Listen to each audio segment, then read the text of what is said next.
Como todo control nervioso, este se basa en sus tres etapas: la etapa sensora, la integradora y la efectora. La etapa sensora consiste en sensores ubicados en zonas estratégicas del sistema cardiovascular, capaces de obtener información exacta del estado de presión, llamados varorreceptores de alta presión, ubicados en la carótida y aorta. Varorreceptores de volumen o volodetectores, ubicados en la aurícula derecha e izquierda.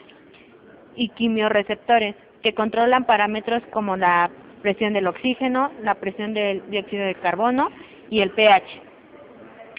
Los varorreceptores se presentan en la respuesta refleja frente a cambios súbitos de presión arterial con cambios inversos a la frecuencia cardíaca, más marcados en los valores intermedios de presión. Los varorreceptores de alta presión se ubican en regiones comprometidas como la carótida, con respecto al cerebro y el callado aórtico para el resto de las circulaciones. Por esta ubicación se clasifican en varorreceptores del seno carotidio y varorreceptores aórticos. Los varorreceptores del seno carotidio se encuentran localizados en la adventicia vascular y son terminaciones nerviosas mielinizadas, muy ramificadas, abotonadas, enrolladas y entrelazadas, semejantes a los órganos tendinosos de Golgi. Los varorreceptores aórticos se ubican en la pared del callado aórtico, con una disposición estructural muy similar a la indicada en el seno carotidio. Las aferencias de estos receptores viajan por la rama sensorial del vago. Su respuesta funcional es similar a los receptores del seno carotidio, aunque su umbral es mayor y la ganancia es relación frecuencia de disparo a presión arterial es menor. Además de los efectos cardiovasculares, los varorreceptores ejercen otros efectos como la inhibición de la respiración, disminución del tono muscular, disminución en la inervación G eferente de los usos musculares, disminución de los reflejos propios y estimula el sueño cuando el estímulo en el seno es muy fuerte. Los volodetectores detectan el reflejo que incrementa la frecuencia cardíaca cuando incrementa el volumen sanguíneo o el retorno venoso y favorece la eliminación renal del líquido. Los volorreceptores mejor conocidos son los auriculares, localizados en la desembocadura. Las aferencias del sistema cardiovascular corresponden mayoritariamente al nervio vago e intervienen sobre los reflejos cardíacos como las modalidades sensoriales y somáticas. Estas neuronas se encuentran en los ganglios sensoriales de la raíz dorsal, que se asocian a los nervios craneales. En el caso del vago, hay dos ganglios principales, el yugular y el plexiforme. Su prolongación única se divide en dos grandes ramas, una periférica y una central. La periférica llega hasta el territorio sensitivo del propio nervio y la central penetra en el neuroeje por el surco colateral posterior y termina en el núcleo de tacto solitario. Los axones que se dirigen en sentido dorsomedial desde el bulbo raquídeo contienen feniletalamina o N-metiltransferasa, que son los principales transmisores excitadores, al igual que el glutamato. De esta forma se median las señales excitadoras para su control vascular. Las neuronas dependientes terminan en el núcleo del tacto solitario, en el núcleo paraventricular craneal y en la parte rostral ventrolateral del bulbo, al igual que los quimiorreceptores y los varorreceptores que estimulan a las fibras. Asimismo, el núcleo del tacto solitario tiene una conexión importante con el centro del vasomotor, que es el centro que controla a la región cardiovascular. Las fibras ascendentes que van desde la corteza cerebral y desde el área vasomotora tienen un relevo en el hipotálamo, que se encarga del aumento de la presión sanguínea y de la taquicardia por impulsos fisiológicos, como los sexuales y los emocionales. Las conexiones entre el hipotálamo y el área vasomotora son recíprocas, que tienen una aferencia en el tallo encefálico, cerrando de esta forma el circuito. Dentro de los estímulos más importantes se encuentra la inflamación pulmonar, que induce una vasodilatación y una disminución en la presión sanguínea mediada por las aferencias vagales de los pulmones. De esta forma se inhibirá la señal vasomotora. El dolor causa, asimismo, un aumento en la presión arterial por aferencia reticular en la región ventrolateral rostral del bulbo raquídeo, y el dolor intenso y prolongado provocará una vasodilatación y una lipotimia en respuesta presonora a la estimulación de los nervios aferentes somáticos, conformando de esta forma el reflejo somatosimpático. Concordando con esto, el corazón se controla de forma parasimpática y simpática por los nervios vagales. El bulbo raquídeo es el origen más importante de la excitación hacia las neuronas motoras vagales en el núcleo ambiguo. De esta forma, se podría mencionar que un aumento en la frecuencia cardíaca va a producir un aumento en la presión arterial y asimismo una hipotensión y una taquicardia por estimulación de los receptores auriculares de estiramiento podrá efectuar una hipertensión y una bradicardia por aumento de la presión intracardíaca. El centro vasomotor, ubicado en el tercio inferior de la protuberancia y bilateralmente en la sustancia reticular del bulbo, tiene la función de transmitir los impulsos parasimpáticos a través de los nervios vagos hacia el corazón y transmitir los impulsos simpáticos a través de la médula espinal y nervios simpáticos periféricos prácticamente hacia todos los vasos del cuerpo.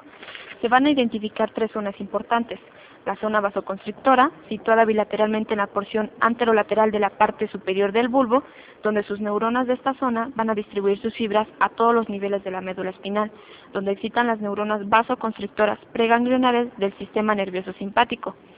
La zona vasodilatadora, situada bilateralmente en las porciones anterolaterales de la mitad inferior del bulbo, donde sus fibras de estas neuronas se van a proyectar hacia arriba, hacia la zona vasoconstrictora, inhibiendo su actividad y provocando así la vasodilatación.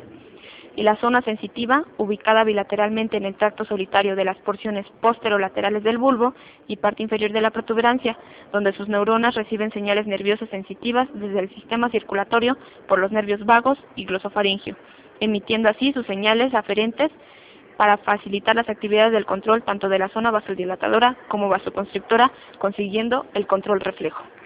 Pero también el centro vasomotor tiene la actividad cardíaca, donde en su porción lateral va a transmitir sus impulsos excitatorios a través de las fibras nerviosas simpáticas hacia el corazón, aumentando la frecuencia cardíaca y la contractibilidad.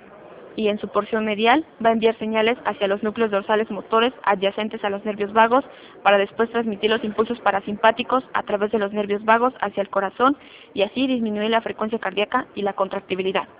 También hay otras zonas del cerebro que van a regular tanto la excitación como la inhibición. Tal es el caso del hipotálamo, donde en su porción posterolateral va a provocar la excitación y en su porción anterior va a provocar excitación o inhibición dependiendo de donde se esté estimulando esta zona. La corteza motora, al igual, va a provocar la excitación del centro vasomotor, pero también hay otras partes. Tal es el caso de la parte anterior del lóbulo temporal, las zonas orbitarias de la corteza frontal, la parte anterior de la circunvalación del cíngulo, la amígdala, el tabique y el hipocampo, donde se van a excitar o inhibir dependiendo de la zona que ésta se esté estimulando. Sistemas de control central y sistemas eferentes. Todos los niveles del sistema nervioso contribuyen al control de la circulación. Los centros regulares más importantes se concentran en la médula oblongada y en la región vulvar pontina del tronco del encéfalo. Nivel vulvar. El centro vasomotor es responsable del tono vasomotor simpático y el lugar de convergencia de las vías centrales que media los reflejos por los varoreceptores, así como ajustes cardiovasculares. Cerebelo. La activación del vermis produce cambios marcados en la función cardiovascular producida en situaciones de huida o de alerta. Hipotálamo.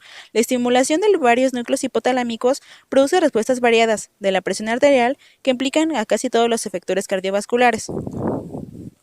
Vías eferentes y tejidos efectores.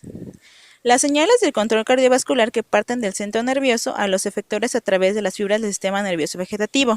Las respuestas que consigue son vasoconstrictoras y vasodilatadoras. La parte más importante del sistema nervioso vegetativo en el control de la circulación sanguínea es el sistema simpático. Los nervios simpáticos presentan las fibras vasodilatadoras y vasoconstrictoras. Fibras simpáticas vasoconstrictoras. Son de naturaleza adrenérgica y se distribuyen a nivel de arterielas y arterias, de la piel, músculo esquelético y lechos viscerales. La activación del sistema vegetativo es regulada por el centro vasomotor. Ese determina la actividad tónica continua o tono vasomotor responsable del tono basal en reposo del músculo liso vascular. Un aumento en la tasa de descarga desencadena un decremento en la tensión activa de la fibra muscular lisa, lo que se traduce en una vasoconstricción y por lo tanto un aumento de la resistencia de los vasos. Un descenso en la tasa de descarga conduce a una vasodilatación y una disminución de la resistencia vascular. El nivel basal del tono vasomotor no es igual en todos los tejidos y se establecen diferentes tipos de control en piel, músculos y en lechos vasculares del cerebro y miocardio. Las fibras simpáticas vasodilatadoras son de naturaleza colinérgica, son escasas en número y se distribuyen sobre todo en músculo esquelético, no son tónicamente activas en reposo, pero descargan profusamente en la fase inicial de la acción de defensa o amenaza. Las fibras simpáticas vasodilatadoras se distribuyen conjuntamente con las anteriores a nivel de genitales externos con importancia en la función eréctil. También se localizan en las pequeñas arterias pieles del cerebro. Las fibras simpáticas que llegan al corazón, su estimulación aumenta la actividad cardíaca, aumentando la frecuencia como la fuerza de la contracción. En cuanto a las fibras parasimpáticas del corazón, su acción más importante es el control de la frecuencia cardíaca por medio de los nervios vagos. Sus funciones es decrementar la frecuencia cardíaca como disminuir levemente la fuerza de contracción.